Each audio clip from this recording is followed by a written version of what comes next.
Hey everybody, Matt Michaels here with the one and only Joe DeFalco on the DeFalco Files. How you doing? It's our first video, Joe, and you brought in none other than Stu Stone to join us on this first video chat. Stu, how you doing as well? I mean, obviously the most photogenic superstar in the history of FSW. You'd want to have me. That's why we're doing a video shoot with you. Who better to? That's what I'm saying. I mean, come on. Let's be honest. Mike Modest would have been good, but I'm not sure he'd come on a video or audio one. So, well, still trying. Still trying. So everyone, please flood Mike with the hashtag DeFalco Files, and let's get him on. But Stu, before we go into FSW and stories about wrestling, really quick, I just wanted to, Joe and I, before he came on, we're just talking about how great the documentary Jack of All Trades was. Oh, thanks, Ben. Dude, never saw it coming, the emotional trip that would coincide. During filming, did you just start seeing this come out and go, hey, we have a story now? Well, yeah, there's actually, ironically enough, there is a big FSW connection to that film that I'm sure, Joe has been waiting for this moment.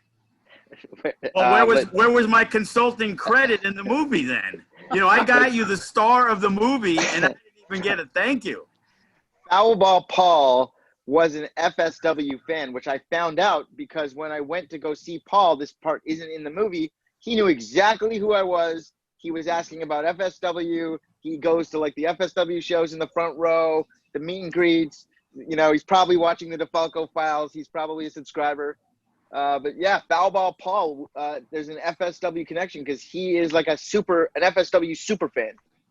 Yeah. And, so he would see me there. He was actually quite surprised at how nice I was because he assumed that I was like, an asshole because of seeing, FSW. But, listen, I'm okay. But yeah, thank you for the compliment on Jack of All Trades. Obviously, I didn't expect it to be what it came out to be, but I'm happy that it did. It's consumed my last few years, like this whole thing. And then on top of it, like my father ended up passing away this past summer. So it's been pretty crazy, but I have a new movie that's coming out. So I'm excited about that. And maybe we'll plug that later, but yeah, Jack of All Trades is it's obviously it's my story. So, you got to put everything out there and hope people appreciate it. And DeFalco, a guy who's colder than the other side of the pillow, he even liked it. My wife even liked it. My wife. Yeah. So, that's a good endorsement right there. Joe, out of all of this, how the hell did you and Stu ever cross paths, and what got this relationship going? Because I don't think I've ever heard the actual story of how you guys got to know each other. I was in the car earlier today, and I'm thinking, that's obviously the first question, and I was trying to think back, and then I'm like, oh yeah, I remember. Back in, I don't even know how many years ago, but we were at the Boulder Highway School, okay? So it had to be 2010, 11, or 12. Oh, I know what you're about to say. So there's this guy who hit me up. It was during the Cauliflower Alley Club, and he told me he was going to restart Glow. And Candice LeRae was on the show, and they had some decent talent. Sarah Del Rey, I managed that night. Is that right? Yeah. You were the host. So it turns out Stu was the host. We got there. It was a total clusterfuck. Thankfully, the guy gave me a 50% deposit because everybody else got stiffed. The rest of the check bounced. There was nothing there. And the only hotel rooms. That too, yeah. Holy shit. The only high spot was, I remember talking to Stu, and Remy was there and a few others, and we all agreed, like, wow, this is a total clusterfuck, but that Stu Stone guy's pretty funny. And I remember we ended up talking, before the show, blah, blah, blah, here and there. Then, of course, we did the show. Everything went belly up. But if I remember correctly, the first time we started working together was when you moved to Vegas to work for Criss Angel. Is that right? Yeah, that's exactly right. I moved to Vegas to start working as a producer for Criss Angel, and Joe was running shows, and I had friends that were on the show from Hollywood. Here's one thing I want to give Joe credit for before we tell this origin story. He does pay attention to what is going on outside of his bubble. He knew what was going on in Hollywood, that he was paying attention and seeing the talents that he could bring in. He's not just promoting in his bubble. He's not afraid to reach outside the bubble. And that's not just for name talent. A lot of guys got a good shot coming over from Hollywood to work for Joe because it's a different show. Dave's is a TV show and Joe is this, a bigger sort of live attraction. So it's really, I want to give him props for that because when I did meet him, when I came back to town for Criss Angel, we hooked up and he told me he was running a show and I came down as a fan to come and watch the show. And I went backstage and I was talking to Ricker and a couple other dudes. And then I told Joe, I'm living out here now. And he's like, well, come on down. Well, let's do something. And right away, Joe, he put me in with I had such great times. I worked with Brian Cage. I was his manager. And he won the championship ladder match with Matt Hardy. I got powerbomb through a table. King Mo, we had that whole thing with King Mo. Oh, that was a great moment. King Mo. Yeah. Impact Wrestling was going crazy. They thought that Stu Stone was really going to sue King Mo for putting his hands on him. Yeah. So there was a whole thing where King Mo came out of the audience and put me in the chokehold. And I was scared. Wow. But he's great. He's great. Karrion Kross broke my neck in FSW with a swinging Kempatera style neck breaker. So, okay. So obviously, Joe, you find Stu, you see that he's a very easy guy to talk to, very funny. So when you hear he's in Vegas and you start getting ideas, how do you see him fitting in? Well, I knew he was really good. He was really talented as a host. And we really utilized Stu as much as we could. On commentary too. Stu was a major part. Me and Stu were the commentating team for the IWG, which is kind of like a precursor to what AEW's become. It was all the super indie guys. And those were some of the greatest shows, despite everything else. It was a total clusterfuck with Tyson Tyler and all those guys, but the show was great. I got the book phenomenal talent.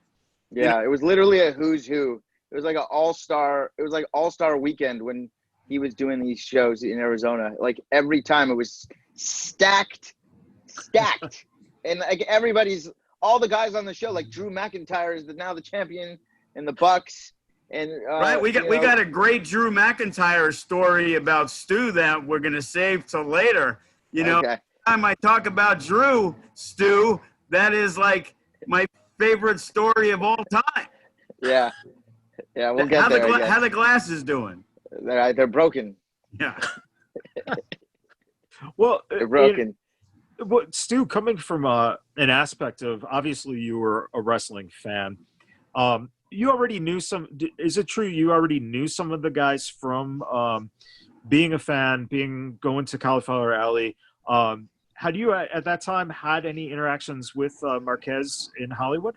Because of course, yes. We're there. That's how I was already doing the shows with Marquez already for a few years at that point. But I hadn't done anything outside of Marquez.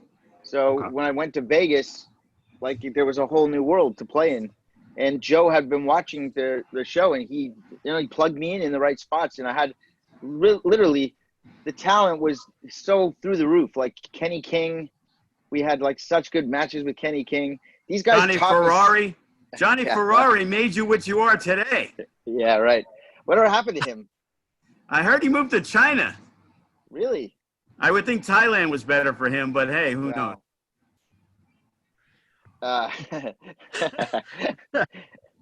Willie Mack was always on the shows. So there was like a crew of guys that were like Hollywood guys that would come to do his shows. So those are the guys that I knew. So that would be Willie Mack, and Sky was on shows, right?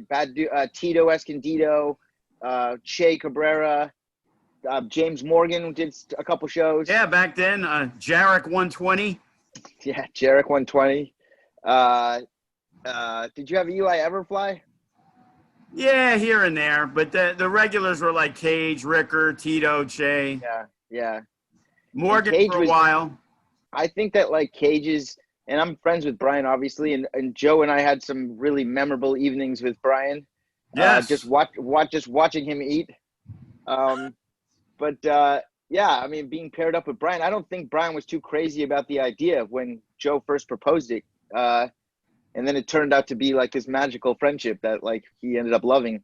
But I think that he really came into his own during this particular part of his career. You know, he went on to obviously do amazing things, and he obviously was always the athlete. But I think like from a presentation standpoint, I think that this stage in his career where he was the FSW champion was a big part of his development and helping him to become who he is now. Do you think your involvement as his manager presence, you know, I think one of the things that's kind of always, you know, mentioned about Brian is that he on the mic isn't, you know, The Rock, let's say. But well, I think he's got, you know, if you give him the right direction, like he can do great. You know, I just think that the thing that I brought out of his game was that he didn't have to rely on that necessarily anymore, but also he was able to loosen up. Like Joe would give us a mic and say, cut a promo like before the matches. And I would be just like you know, just having at it, just loosening up everything and just making, you know, it's like a different type of heel than what he was previously doing. You know what I mean? And a guy his size shouldn't have to do like chicken shit stuff to like win a match, but we booked it that way so that, you know, it showed different sides of his character. But yeah, Brian, obviously he's a super talent, and, you know, a guy like him walks in the room and, you know, he's something, you know, and I'm shocked that it took, you know, it's some guys, you know, took this, he should have been on a big stage a long time ago. And I'm happy that he's there now. Scorpio Sky is another guy that's like just a phenomenal talent that I'm happy to see getting a lot of love now. But you know what I'm saying, Joe. Kevin Kross is Joe's, you know, I was there when Kevin Kross just came in. And we got to work with him, and he was an instant, and I'm not just saying this, instantly you knew he was something. Like, he could talk. Before I even saw him in the ring, he could talk. And then in the ring, the way he beats the shit out of people, like, you know, it looks like he's beating the shit out of people. Half the time he probably is. But he's just the intensity, the hard work, the promos that he cut on his own. This guy went above and beyond to get noticed. And, you know, he definitely cut his teeth in FSW. Like, there's no question about that. And, you know, right away, I gravitated towards that guy. Joe, you know, when you're thinking about how you're going to utilize Stu in that, you know, role of a chicken shit heel manager who can agitate the crowd, was it just natural to put him with a guy like Cage, a bigger guy, just because of that dynamic of seeing the bully with his little, you know, the little dog in the old Looney Tunes, you know, cartoons, who would, you know, bounce around and kind of like hype up? He had all the energy, and then he had the big dog with him. Was that kind of a nice dynamic that you were getting? Well, it is, because Stu was a guy that, you know, he'd rip his shirt off and he was ready to throw down with the biggest guy, and he didn't give a shit, you know. And, you know, there were so many different times. I remember they almost turned babyface when Bryce Harrison and Shelly Martinez I forgot about that. With Brian Cage and Stu, and they were, you know, and Stu was going after, the crowd was digging it. Wow. And I forgot that was like, that was a good one. I forgot about that.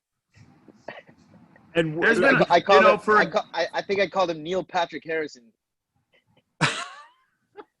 You know, for a guy who was not around for that long in the history of FSW, you know, Stu, got himself involved in a lot of the major spots. Like, just thinking back with, manager wise, like, sure, I remember Sal E getting dropped on his head from Sean Ricker because he didn't know how to take a bump, and he fell through the ropes and landed right on his head. But for the short time Stu was around, major influence at the IWF as a commentator and as Brian Cage's manager. And Brian Cage, to this day, the longest running champion in IWF history. Yeah. Almost 6 years Brian Cage has held that title without losing it. That's incredible. Can we just talk about Sal E for a second? Absolutely. Because FSW has its own, family of classic guys that are FSW, like, born and bred. Sal E is the man. he is, like, so funny, and his whole act is just so different than what I was doing. There was never a feeling of like, oh, I'm coming in and doing stuff he should be doing, or it was never like that, because he is so Sal E, and his Mike Pagliarulo baseball bat, and just he's got this like Joe Pesci kind of like vibe about him. I'm a huge Sal E guy. Really funny guy. That's funny, because I said to Sal E, I'm like, hey, bro, just so you know, you're going to be replaced. I got Stu Stone coming in. He's way better than you. Don't you dare. I pray to God you didn't say that. God bless you, Sally. I made a lot of really great friends there, too. Cutthroat Cody, he's like made a transformation in his life. Yeah. He's like a completely different dude now. Yeah, he's pretty jacked as we speak. Yeah. Joe, you're going to have to consider putting the belt on Cody with, his look. It's amazing, man. Transformation too, Stu. That's one of the most important things when you're a performer and you have been a jack of all trades. Was it something that, as you started getting a feeling in being involved in wrestling in general and being around some of the boys, seeing some of the characters, seeing a guy like Marquez work, seeing a guy like Joe work, do you feel that you were able to draw from then your own experiences, your life as an actor as well, and just kind of elevate your character and your persona? Because I don't think there's a lot of guys out there who can do what you do. And to be honest, thank you very much. I mean, let's just end it right now. I mean, to sort of make a long story short, Joe and Dave are two completely different animals. They both have completely different visions on how to do a wrestling show. I have completely different relationships with each of them. I've been through hell and back with Marquez, that's for sure. And I'll always have something for you, Stu. Yeah, he's got something for me. And DeFalco, I've had some of the best times with DeFalco. And they're the thing that they have in common is that, at the end of the day, they're still serving the same cake. You know what I'm saying? It's like the box is a little bit different. Maybe like the person that greets you at the door is a little bit different, but at the same day, they're both doing the same thing.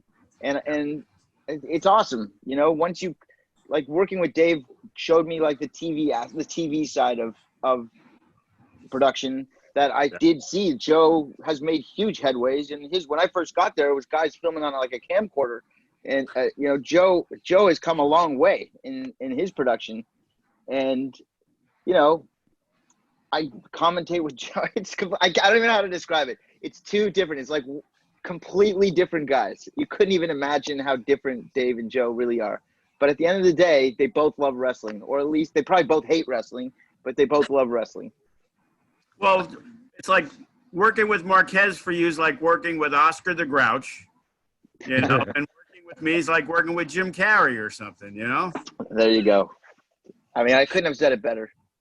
But yeah, I mean, listen, Joe also has the school that, I know Dave had a school as well, but Joe's training center was going pretty well in Vegas for a while there. I know there was like always politics when wrestling is involved, but the vision has always been there. You know, like there's been some really sort of top line type talent, legendary talent in the business that have come through the doors that you could get trained from at Joe's place. You know, D-Lo was there when I was messing around there, but you know, Jake the Snake has come through. I know Sin Bodie and Kenny King, and I think is Remy doing it now. Like, you want to?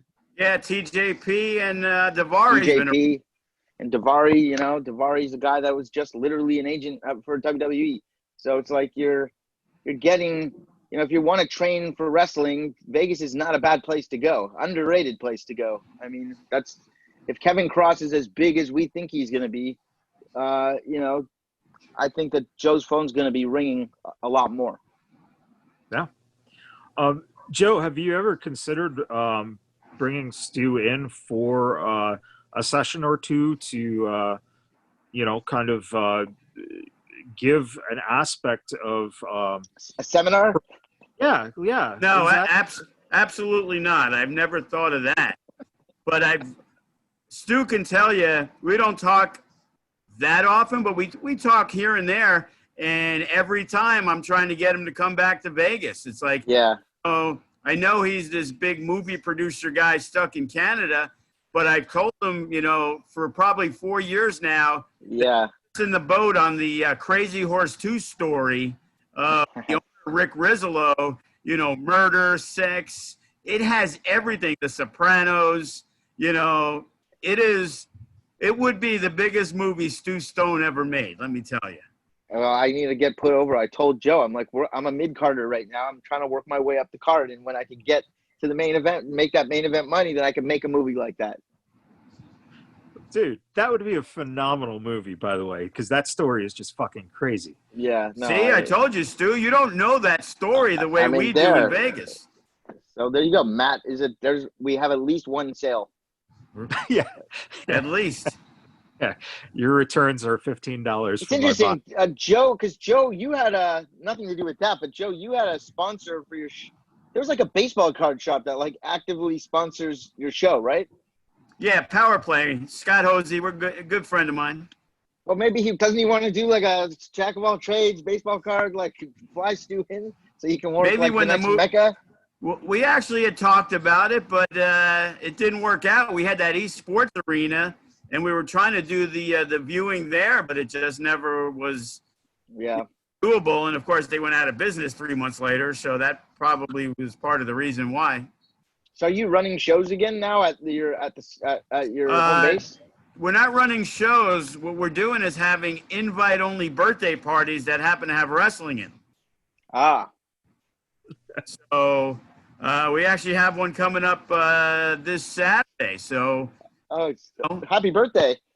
Thanks. Well, we had one. The first one we had was the day before my birthday. So it was the Joe DeFalco birthday bash. And we invited our best fans, and we did like 50, 60 people. And now the governor's actually opened some things up. So it's a gray area. So we're going to go to the right side of the gray area that says we can do shows. As long as they're invite only and they're private gatherings.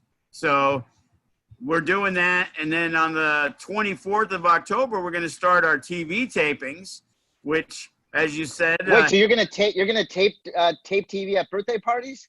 Yes. That's going to be our TV. As you said, hell has frozen over. And me and Dave Marquez are going into bed together. That's like Yes. That's finally. You know, I was trying to make that happen for years. You know, he didn't want to do what I needed him to do. You know what I'm saying? And so now you guys are finally, the mega powers are finally together. Yes, it finally has happened. The world. He's got his primetime live show. He's got our girl Lacey defending the FSW women's title tomorrow. So, that's cool. On the bonus boys have been on the last couple of weeks. I hear a rumor one of our other champions will be making an appearance tomorrow. So, you know, it seems like it's something that is going to be beneficial for both of us. You know, in the past, that's great. I see a lot of benefits, and now I think it's good for everybody involved. and I think we could put together some great stuff. I think so too. Listen, Dave, to his credit, has like been at this for a long fucking time. Pardon my French. And you know, this primetime live thing is easily like the coolest. You know, this is a cool thing for him to be putting together. And he's got NWA involved. He's got FSW involved. He's got championship wrestling involved. I mean, everybody's getting the chance to shine. So I think it's pretty cool concept.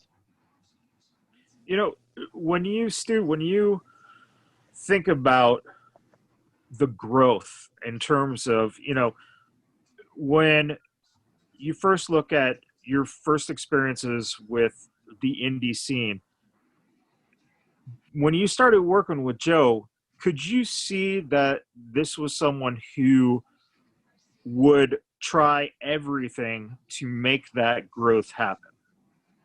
Well, I think that like Joe comes from a different perspective.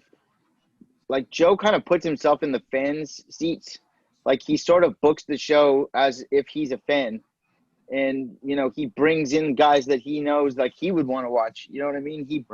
He sort of puts on shows that I think he's got good taste, obviously. Like the guys that he thinks are good are actually good.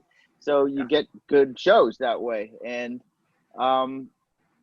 yeah, I mean, listen, he's always pushing growth. I mean, I don't know the inner workings of what's going on these days business wise, but if it's the same cast of characters behind the scenes, I mean, I know how hard it is. It's a true kind of family operation. And, you know, he's got sponsors. He's more steady. I mean, listen, I've gone and worked on some indie shows that were pretty, like, you can't even compare. Joe's shows are at a casino it's like a real place. It's like a real awesome experience. You don't feel minor league working at those shows. You feel like it feels like the big time, you know, especially if you're a wrestling fan growing up like I am, and we're getting a chance to, like, you know, perform for an audience of 1,000 people. I mean, that's pretty fucking cool.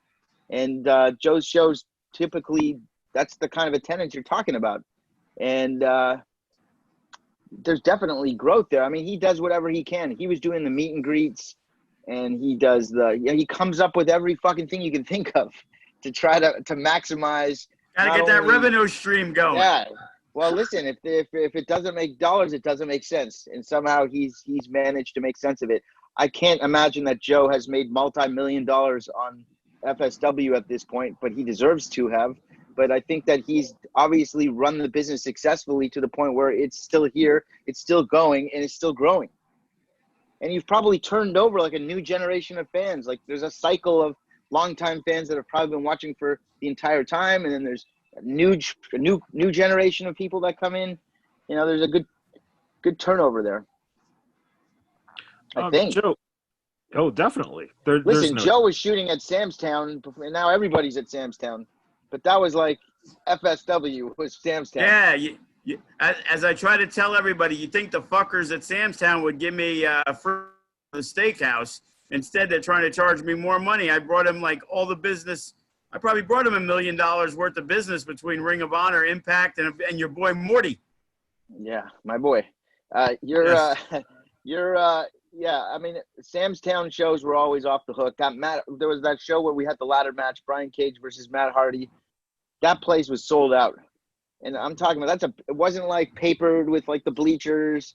This was like a full wall-to-wall sold out room, which was really, really cool.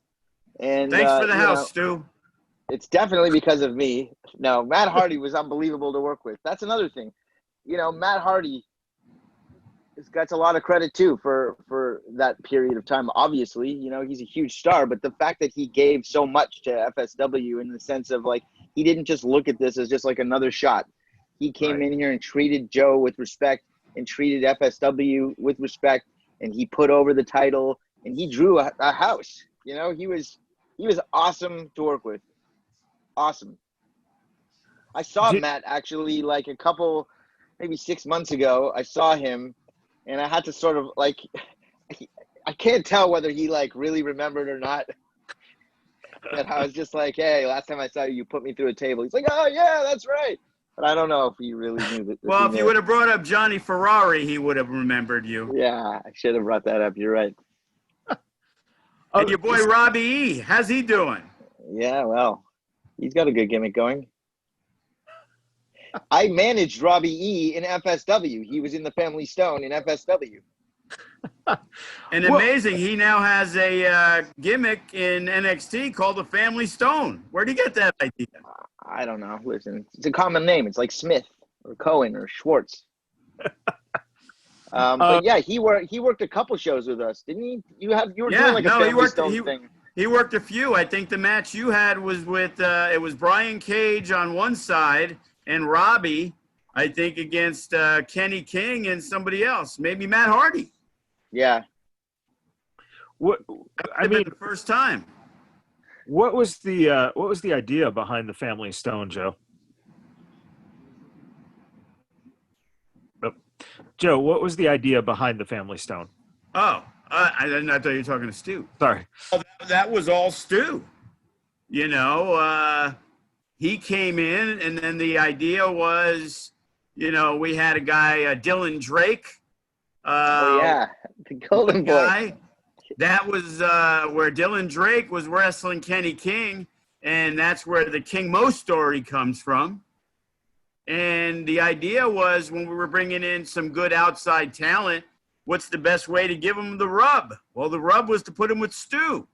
So if it was an unknown guy out of NorCal that had a great following in NorCal, but nobody knew who the hell he was in Vegas, well, you know, you stick him with Stu, just like in WWF.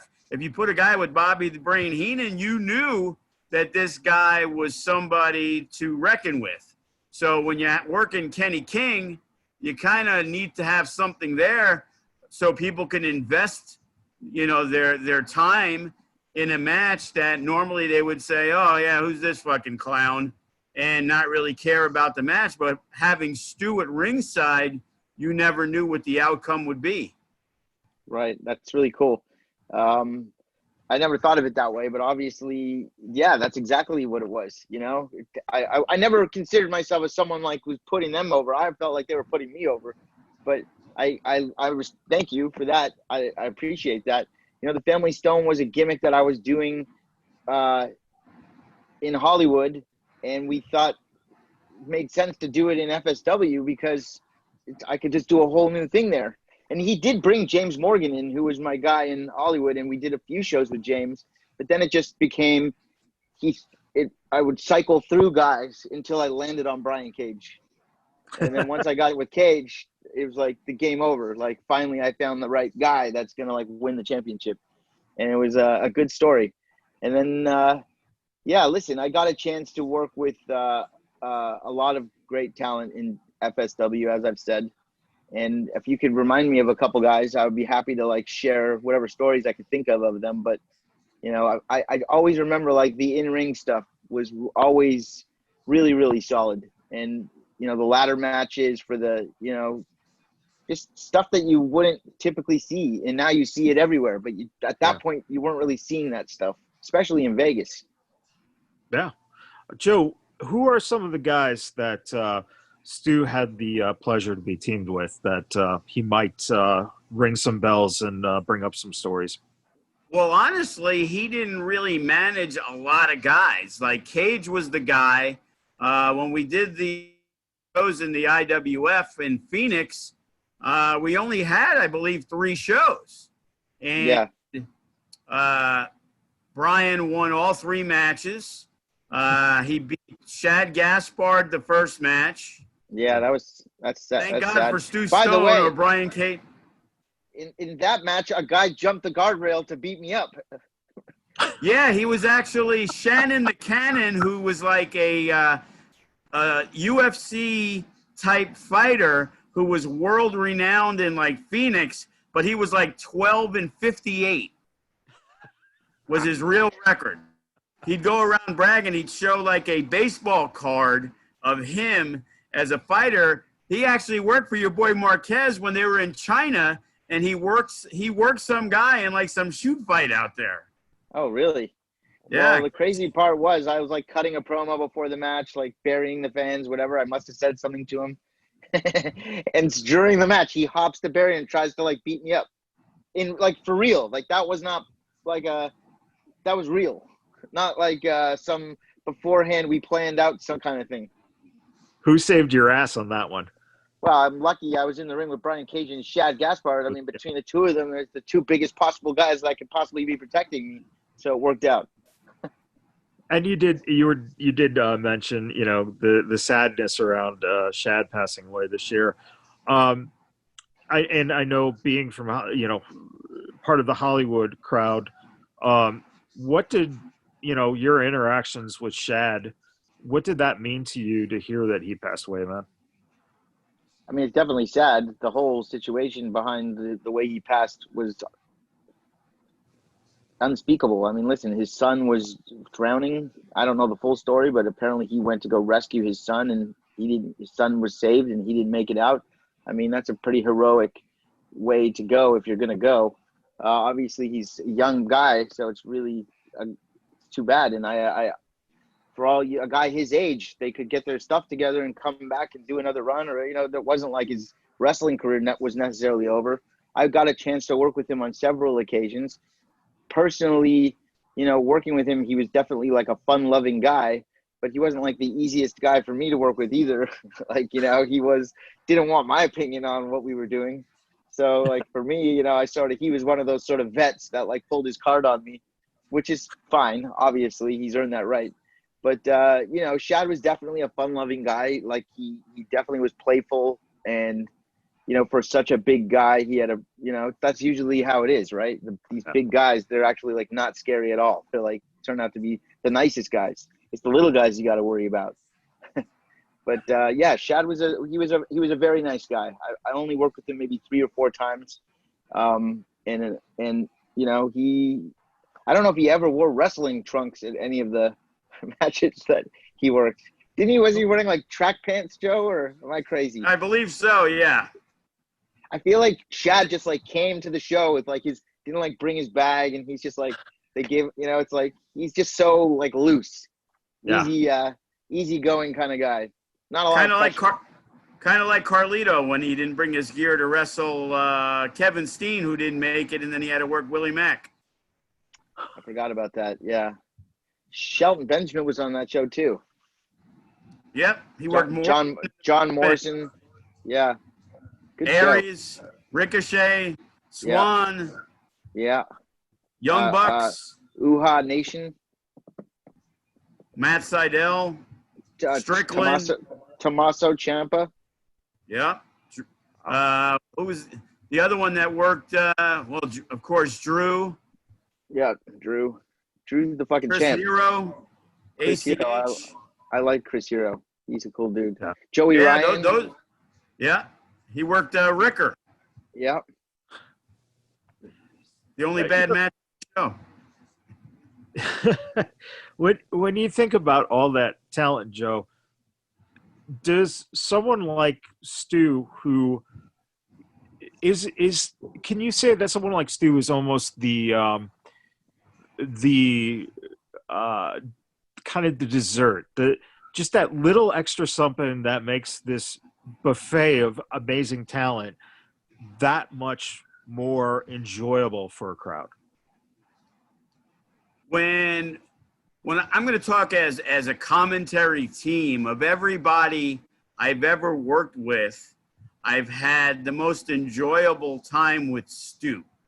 You know, and I've worked with a lot of people, and I've worked with people that are more wrestling guys and wrestling people. But there was such a good chemistry between me and Stu. You know, I'd break balls a little bit, but Stu was way better than me. So there was a lot of fun times, you know, doing the commentary. If you actually go back and watch some of those matches, Joe and I are like totally cutting on some of the guys. Like it's like a lot of inside jokes going on. Yeah, which some people take offense to, but you know what? Who gives a fuck? We were having fun. Yeah. You know, if your match sucks, you deserve to get fucking blasted.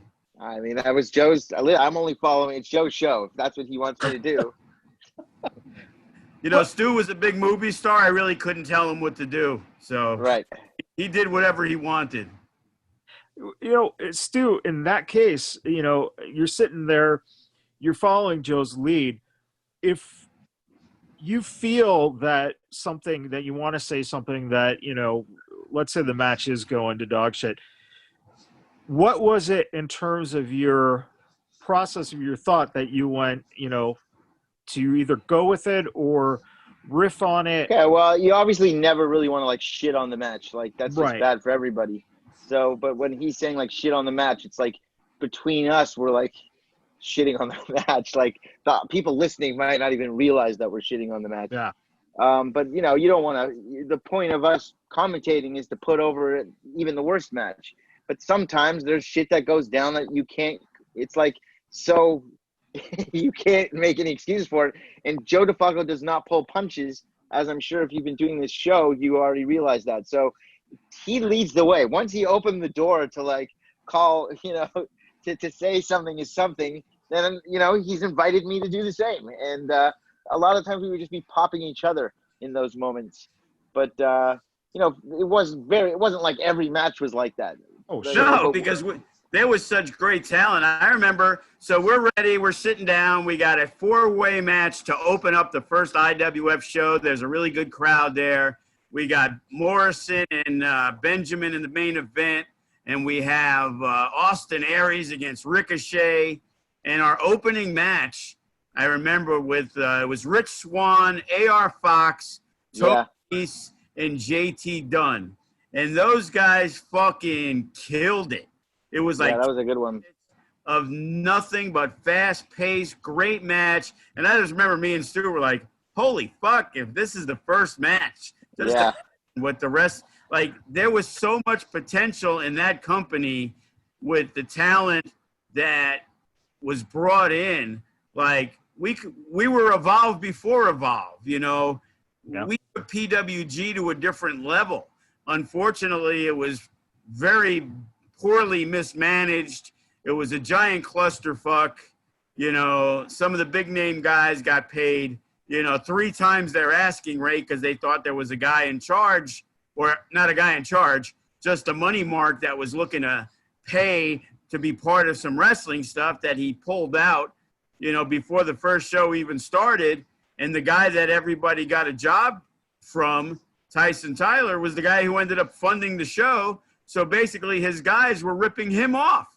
They were ripping off their own friend. So a guy who wants 800 was getting 15. Man. Only me and Stu didn't get paid on that fucking show. Hey, I got Waffle House, so that counts. I think we flew you in because I said, hey, we can pay you this, and you're like, well, can I get a flight? And I'm like, I had to twist the fucker's arm just to get you a flight. It worked out. It worked out in the end because we had great shows there. There was a tag match that I remember in Vegas. It was maybe Ricochet and Rich Swann teaming up. Yep, against the Reno Scum. We did the comment. Yeah. That room. match was off the hook. You remember in the hotel room we were talking about touring Bangladesh? Yeah. That match was off the charts.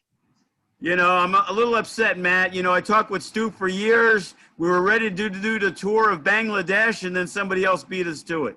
Yeah, we got screwed on that Bangladesh money. That Bangladesh. Is there a match that stands out to you, Stu, as not a favorite match that you've called with Joe? Wow, there's like too many. I feel like there was like a Willie Mack match that went to like a draw and then it got started again. Am I crazy? No, we had a match with Jacob Austin Young. Yeah, Jacob Austin Young. Limit draw, and the crowd was chanting for 5 more minutes, and then Jacob told him basically screw you and walked out. Yeah, that was a good match.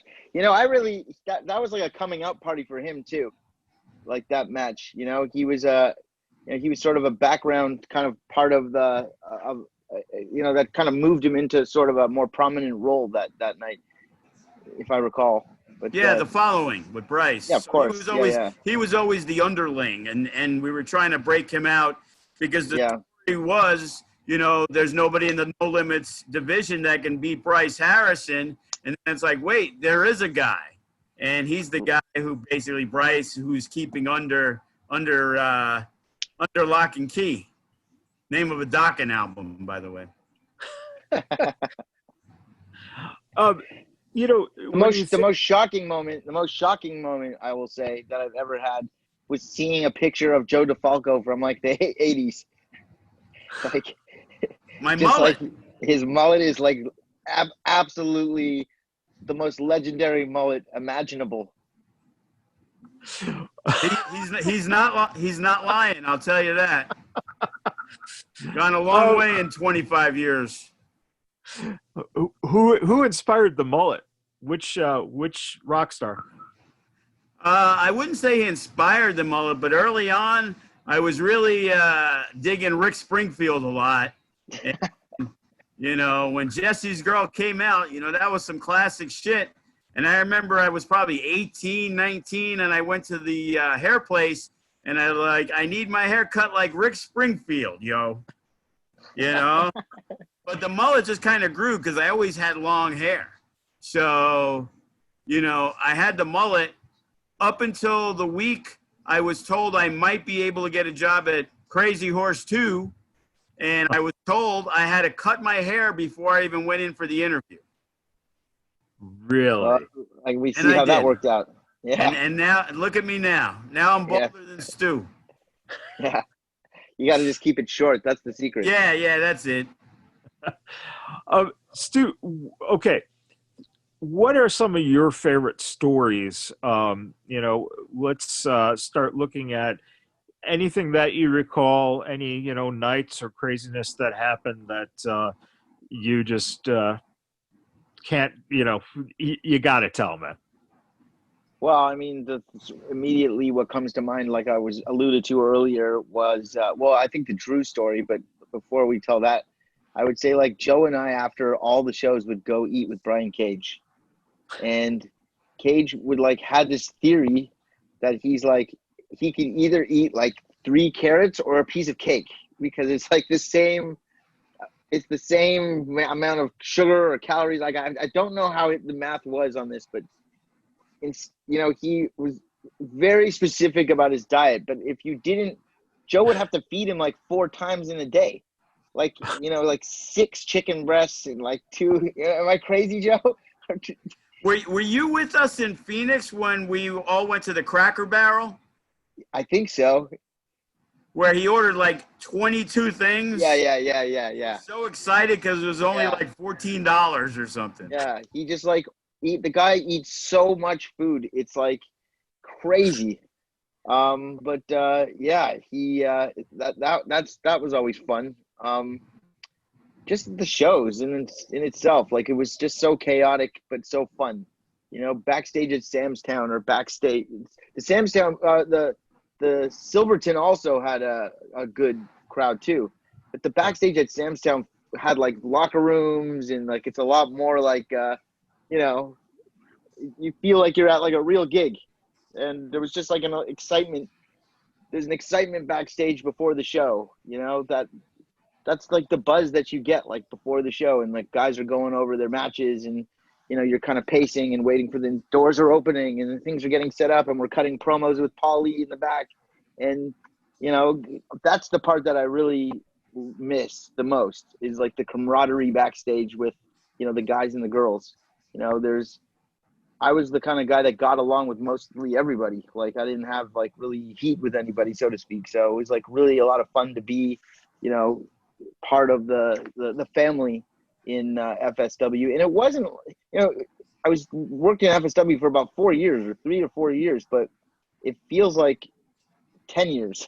Like it feels like, you know, it doesn't feel like that long ago, but I guess it was. Like, it's crazy how time is flying. And, you know, I wish that there was a situation where, well, obviously right now there's no way I can go anywhere, but I wish there was a situation where I was able to come and do this stuff again. Like that, I was so happy doing it. And, you know, at the end of the day, I love making movies and I love doing what I'm doing now, but like wrestling is like my passion. Like I absolutely am I love the performance aspect of it. I love it as a fan growing up, and I love the inner workings and the production of it all, and helping guys with their promos. And just there's so much to it that I feel like I can offer. And, you know, someday I hope to be able to offer it on a bigger scale, that maybe that's what I'm able to do, is just do wrestling like full time. But that opportunity hasn't come yet, and the phone rings for everybody else. But, you know, nobody's got a spot for Stu. But Me neither. you know, I know what you mean. Like, you know, yeah. who are all these guys on creative that don't have half the creative that I do? It's like, really? Yeah. Got hired? It's like the phone's not ringing. So, you know, until it does, I'm just doing my thing. But, you know, DeFalco, to his credit, we've always talked about coming back. So I'm sure it's going to happen at some point. I'm talking about now. I'm you know, after this, I still wanted to talk to you about maybe being contributing to our new television show, maybe a weekly segment with Stu. And just like I could shoot it in Canada. Yeah, and you shoot it over. Remember how we used to do the Rickerisms? Yeah. We did a bunch of them. Yeah, I could do that. We did it a couple times when I wasn't on your show, where I was at a massage table and like cut promos, and you would play them over that's right. I remember those. That's so funny. Yeah, I listen. We should talk offline about that. I'm definitely into it. Absolutely. Love to have you as a part of it. We're talking about doing some other things, you know, upgrading, you know, making sure we have, you know, Justin Borden. Yep. He's going to be working more of the TV shows. Talking with a guy who thought he was as good as you as a manager, but never was, Christian Cole. You know, oh, he's good. Christian's good. No, we might use him on commentary. So there's a lot of different things that we're really, you know, even just our FSW arena, we've upgraded. You know. Yeah, it looks good. I saw. It looks really good. We had Stu Stone's budget for that. And please tell Christian and Justin I say hello. I like both of those guys. And I guess we should tell that Drew McIntyre story, because, you know, we've teased it. But well, yeah, you know, first we talked about the King Mo. That was like the first big story. It really went viral, and all of a sudden I remember waking up and it was all over the dirt sheets, and it was like, you know, Stu is gonna sue King Mo. Yeah, it was like it got picked up by TMZ in Sports. Vegas. Everybody portrayed it as like this real thing, and it was like we worked like the main people at like TNA and Meltzer and all those guys, because it was so well done. King Mo, who actually still wrestles on occasion, I guess he's still in MLW, he was friends with Kenny King. So he actually did some training in between his MMA stuff, and he came down to the school, and he was the first guy I ever met that basically marked out for Disco Inferno when he met him at the training facility. Like, oh my God, I'm such a huge fan, and we're thinking like he's working us by saying that about Disco. But he was such a big wrestling fan. So we're like, hey, we got a show at the Silverton. Why don't you come down? So it just so happens that Kenny King was wrestling a guy Stu was managing by the name of Dylan Drake. And I remember like King Mo kept getting up and yapping, and then Stu kept yapping back at him. And then I guess he grabbed Stu by the throat and choked him out. And, you know, Stu played it up so well that the video was around, and all of a sudden Meltzer, and I remember the PW Insider, and, you know, the King Mo was getting calls from TNA, probably from Jarrett and all those people, and they were all worried because Stu Stone was threatening to sue. I had like a neck brace and everything. Yeah, and it legit came off where nobody even like had the, like it's a wrestling show, and literally nobody was like, oh, part of the show. Like nobody. It was like crazy. Yeah, it was pretty organic too. Like felt really real too. Like, you know, as Joe said, like I have no reservations. Like obviously if I'm working with somebody, I have no reservations about going over the top and getting in their face, even though I have no business doing that. And I was doing it to King Mo like the whole time. And finally he had enough. So Drew McIntyre, which was at the IWF show, or what was it? Yeah, we did an 8-man tournament, and then the winners competed in a 4-way elimination match. And Right. Chris Hero was eliminated first, Uha Nation was eliminated second, and it left Brian Cage versus Drew Galloway at the time, Drew McIntyre, and the winner was going to be crowned the first ever IWF, the first and only ever IWF heavyweight champion. And of course, you know, Stu wanted to make sure his guy was going to win. And I remember late in the match, like I was doing commentary, and I know me and Stu did commentary for most of the show, except for a couple of the matches. I can honestly say I have no idea who filled in for you in the championship match. I don't remember either. I remember Joey Ryan I had asked, and he had gotten hurt and didn't want to get up off his seat. So I couldn't even tell you who ended up commentating. I really don't think I did it by myself. And I remember sitting at the table at the Arizona Event Center. The crowd was so hot for that show. It was crazy. But there was a point in the match where I guess you could finish the story, Stu, and then I'll talk about what happened. Yeah, so like I basically like, you know, I'm like causing trouble for Drew the whole match. I go to like grab his leg and I'm holding on and he's like not budging, and I like curl up and like wrap my whole body around his leg. He like reaches down and like grabs me up. He goes back and he clocks me. It was open hand, but like his hand is bigger than my body. And I'm wearing these like really like, you know, expensive glasses, and like, you know, they're prescription glasses. Like I need them to see. Anyway, he clocks me and my glasses like explode in his hand, in his power. Like it's like they didn't stand a chance. And needless to say, Brian ends up winning the match, and I ripped off my shirt like I wanted to fight him. It was so great. But he ripped my shirt. Oh shit. But anyway, at the end of the night, he was he's listen, that's another one of these guys that is so big. He's like 6'7" or something. You know, he's so jacked, and he's the nicest guy. Yeah, you know, without a doubt. But before that, right after it happened, Stu came up to the announcer's desk, basically with like the half-broken piece of his glasses. He comes up to me like rattled as rattled can be, and it's like, this motherfucker broke my glasses. And it's like, I don't remember what he said, but he was like, they cost like $1,000 and my glasses are broke. And he was so fucking pissed. It was hilarious. Yeah. But like Drew is like so cool, obviously. And like afterwards, like, you know, listen, he didn't mean it. You know, he's just a big guy. And but you won the match, and that was what was most important. We won the championship. You know, I say we, but really Brian Cage. But, you know, we had this whole gimmick where Cage would, like, flex, and then I would, like, take my shirt off and flex in front of him. Like, we had a whole bit, and it was always a lot of fun. So, yeah, I look forward to the day that we could do this again, Joe, in person, and I look forward to performing in the annals of FSW.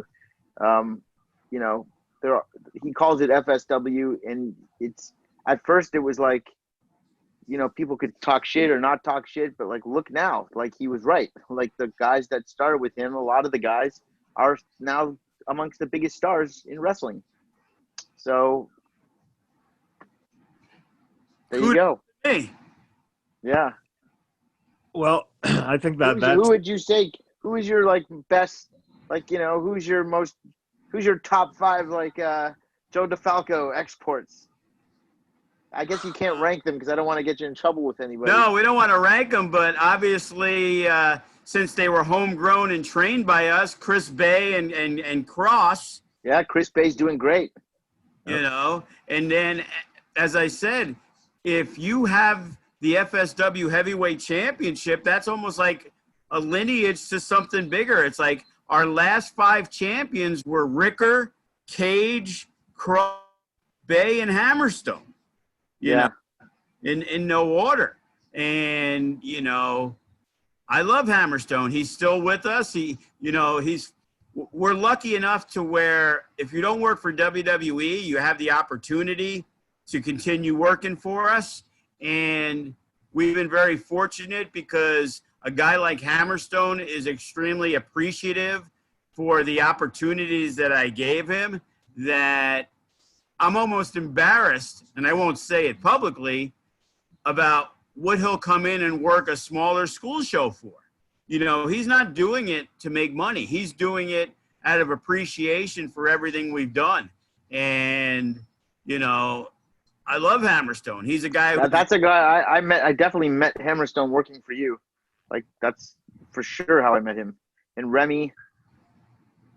Yeah. You know. Yeah. Remy's a guy that's FSW from the beginning. We said Modest's name early at the top of the show, but Modest was around. Good guy. D'Lo was around. You know, the Scum. There was two more guys that basically. Yeah, the Reno Scum. I met them at your show for sure, and like such a talented team. Lester with the, you know, Alcatraz. Yes. Yeah. He looks like the guy from ZZ Top now with the gray beard. Funnybone would like go all out for his entrances. Like he really put a lot into his entrances. And he more so even now. You hadn't seen him over the last year. He's upgraded the entrance. Yeah, he's Funnybone. He's a guy that puts like 200% into his craft. Like It's like he really brings it all out there, and you know, you watch him do these entrances, and of course, you know, kudos to Joe for giving him the platform to do it. But obviously, he's earned Joe's trust over the years to be able just to have at it. But you know, the show, it just brings a whole other level to excitement to the show when you have a Funnybone entrance, and it's like so elaborate, and a light show and music and these extras, and I've seen him come in a coffin, and I've seen him. The way he paints his body, it's just insane. Another guy, there was a guy, is it Beast? Who's the other guy that had like crazy paint? That looked like his head. That would have been Beast. He wore the mask. He was actually a singer in a band. He had, it looked like, it was just like, looked so real. Like these guys had really cool, they went all out. And I think Sin Bodhi probably rubbed off on them in a big way, maybe. Because he's another but we guy won't talk about him doing that. That's funny. But yeah, listen, man, good times. I'm sure we could like talk for hours. I don't want to bore you guys, but listen, FSW is it's still here. It's still going, and that's a testament to Joe and the rest of the guys over there.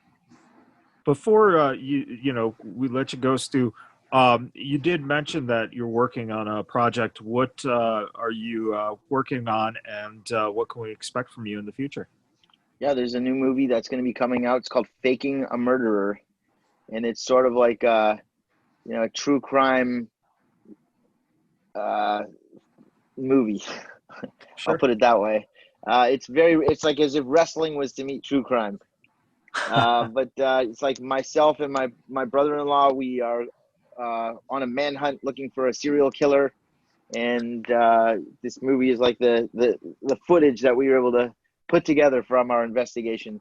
But it comes out in Canada October the 14th, and I'm sure it's going to be out in the United States shortly. I don't have the details on that yet, but it'll come out there soon. And so just look for on my social media pages, and on DeFalco will give it the old rubski. And maybe one day Cole Cabana will be in FSW. Shout out to Cole. We've had numerous conversations, but he won't give me the Stu Stone rate, brother. Yeah, I mean, one day, man, one day. Well, Joe, is there any final words you have for Stu before we say goodbye? No, I love Stu. He's one of my favorite people that I've ever met in this business. Every time we got together, we always had a good time. When he was managing, he was great. When he was commentating, he was great. Just having him at the show was always, a fun thing. And, he brought a lot of energy. He was very, very much so a wrestling fan. So he was a guy who embraced everything he did, and whatever idea I may have had, Stu would be willing to do it. And, you can't ask for much more than that. especially from, you know, a big star that he is, you know. He could have showed me the rider that said he needed a separate dressing room and stuff, but, you know, he never pulled that power play and came in and did great business. And if it wasn't for him, you know, Brian Cage wouldn't be the IWF champion because he wouldn't even have got past Shad Gaspard in that first match. Facts. I can't argue with facts, my friend.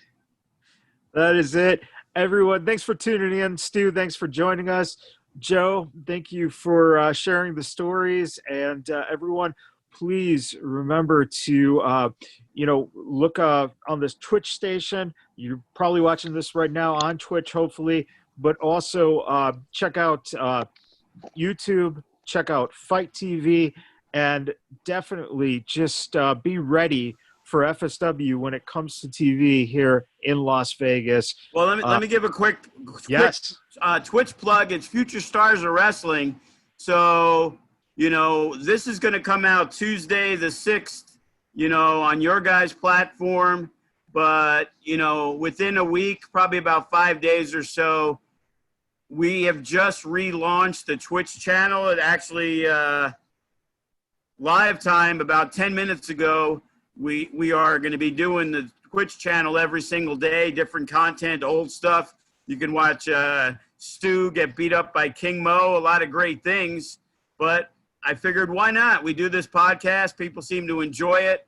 You know, let's air it on the Twitch so more people who aren't aware of FSW hopefully will check this out. And, you know, our goal for 2021 is to be able to afford a flight for Stu Stone and bring him in from Canada.